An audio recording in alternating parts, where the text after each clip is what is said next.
If you haven't studied up on Infiniti's name changes yet, well, what are you waiting for? Previously known as the EX35, the brand's smallest crossover is now called the QX50. But more than just that, it's finally grown up. The Infiniti brand is Nissan's extension of performance and luxury. They sell 3 crossovers and 1 big boy SUV, none of which is more diminutive than this, the new 2016 QX50. A small wagon introduced late in 2007, long before the premium subcompact crossover boom had begun. Though it was a little ahead of its time, it was also a little too little inside, with cramped rear seats. Infiniti has been vowing to correct that issue for a number of years, and now they've finally done it. The wheelbase is now over 3 inches longer, while the QX50's overall length has increased 4.5 inches. The obvious result is more passenger room, with the lion's share bestowed to those in the second row, where knee room is stretched by nearly 4 inches, now making this space kid and adult friendly.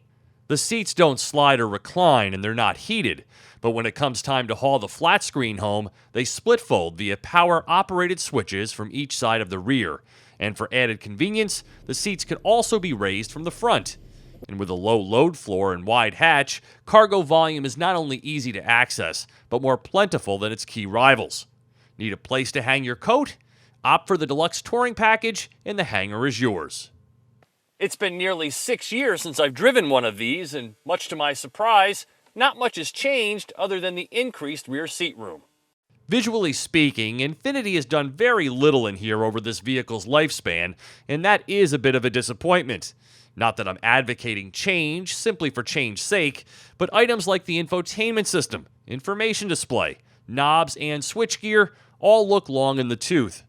The power-operated front seats are perfect at ensconcing occupants in a body-hugging position, while the QX50's newly raised ground clearance lends to a more commanding, SUV-like view from the driver's seat. Getting in and out is easy, and combined with the high content level, the QX50 possesses that affable character that'll please its owners. The EX was always an engaging drive, and that's still true here, but now with even more engine.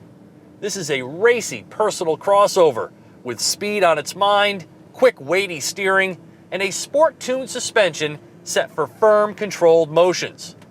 Put the 7-speed in sport mode, and the transmission will even blip the throttle on downshifts for an added dose of sports coupe. If you want a legit driving experience from your small runabout, this is it. Infiniti moved to this bigger 3.7-liter V6 in 2013, and it's a monster here in the QX50. Rated at 325 horsepower and 267 pound-feet of torque, I promise you'll never hit the gas pedal and be let down.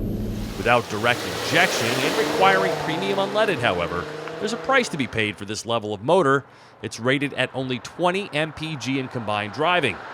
My tester rides on the optional 19-inch wheels, which look sharp, but these Bridgestones contribute to the firmer ride and are darn expensive to replace. If there's one thing you should take away from my review, it's that the QX50 is the edgy alternative in the segment. I like it, but it's not for everyone. Inside, there's the brand's excellent around view monitor as part of the Premium Plus package, and Infiniti provides more modern safety features via the technology package, like intelligent cruise, blind spot warning, and more intrusive items such as distance control assist and intelligent brake assist that keeps you a safe distance away from the vehicle in front of you by automatically braking.